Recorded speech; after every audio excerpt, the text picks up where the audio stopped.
no modo insana. Hoje nesse nosso encontro a gente vai falar sobre a cultura medieval. Nós vamos levantar os pontos mais importantes que fazem a gente lembrar dessa cultura medieval. Traços culturais e econômicos, ideias, filosofia que foi planejada para uma época chamada de Idade das Trevas. Mas antes da gente começar, queria que vocês se inscrevessem aqui no canal, dá aquele joinha, coloca o sininho ativo para vocês receberem todas as atualizações do canal e assim a gente vai seguindo adiante, beleza? Nós não podemos falar sobre Idade Média sem lembrar dos feitos da Igreja Católica. Afinal, a Igreja Católica, ela foi gigante na Idade Média. Ainda é hoje, né? Mas as proporções nem se comparam, meus amigos.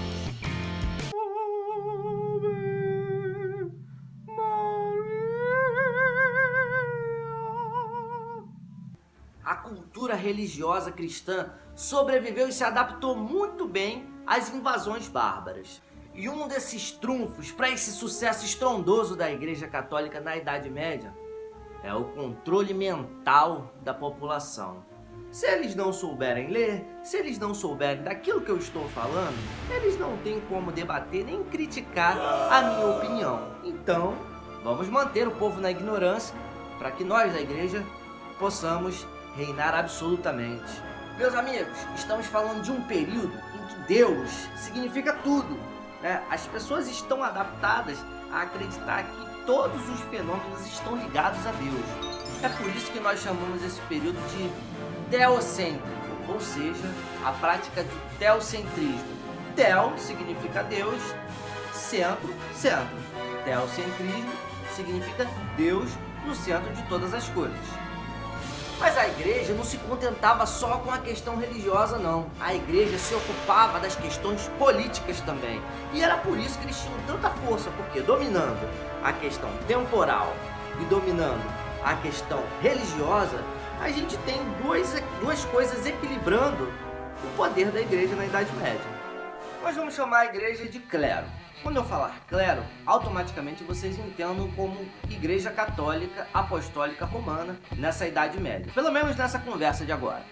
E o clero era dividido entre clero secular e clero regular. O clero secular é aquele que cuida das atividades rotineiras da igreja, os bispos, arcebispos, padres.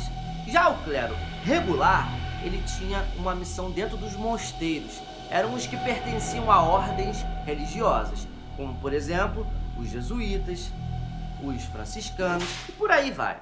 Aí tio, comprei essa berinjela aqui por R$2. Aí contando aí o que eu passei para poder trazer essa berinjela para cá, mais alguma coisa que eu tenho que ganhar, vou vender para você por R$6. Bom, esse exemplo que eu acabei de dar para vocês é o exemplo do comércio, do lucro que se obtém a partir daquele trabalho, da venda do produto, né? Você compra o produto por um valor e você atribui o seu trabalho a ele, colocando um tipo de valor que vai ser o seu lucro, certo?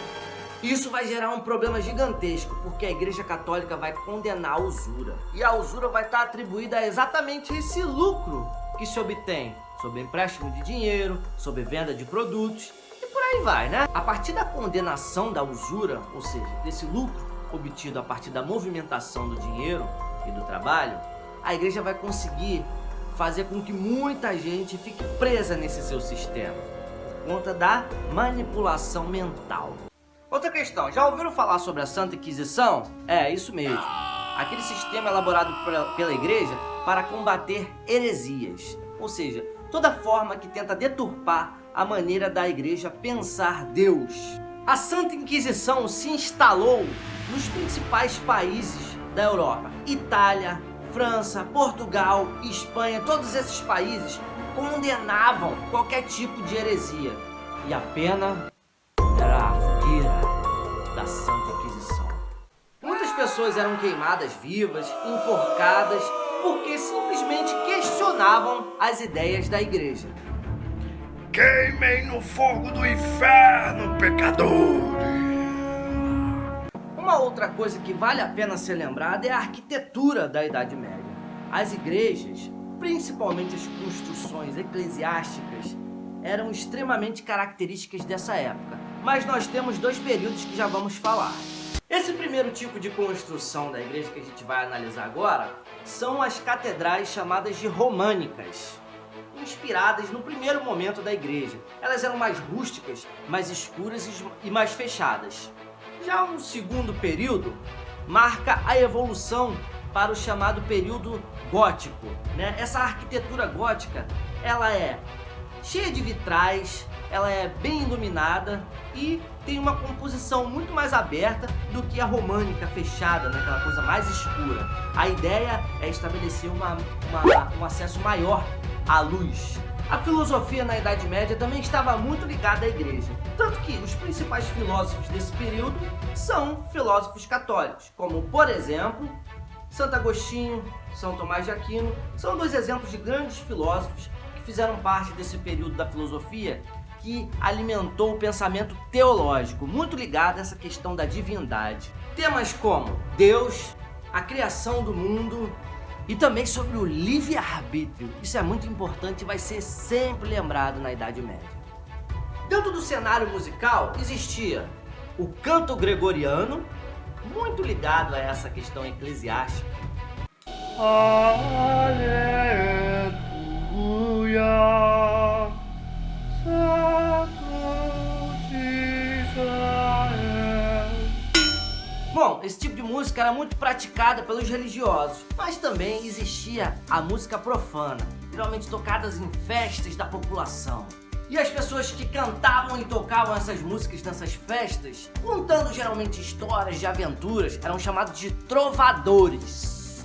Bom, sobre o teatro, não há tantas expressões registradas nessa época, mas vale lembrar que estava muito ligado o que se era praticado à cultura religiosa. Então, na rua, na igreja, nos teatros, tudo era girando em torno da questão de Deus, do sagrado.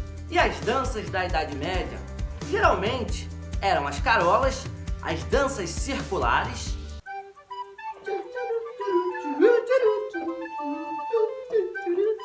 coisa de louco.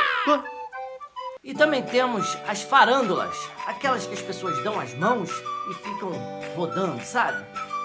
Ai, gente, eu não tô afim de dançar. Cansada. Chato ficar rodando, ficando é tonta nisso. Dançar, um lado pro outro, começa a rodar, pra cima e pra baixo, pra frente, pra trás. Então é isso, né, galera? Se você gostou, não esquece de dar o seu like aqui no vídeo e seguir a página, mandar pra galera que você conhece. Valeu? Grande abraço, ficamos por aqui. Senhor, formoso és, tua face eu quero ver, pois quando estás neste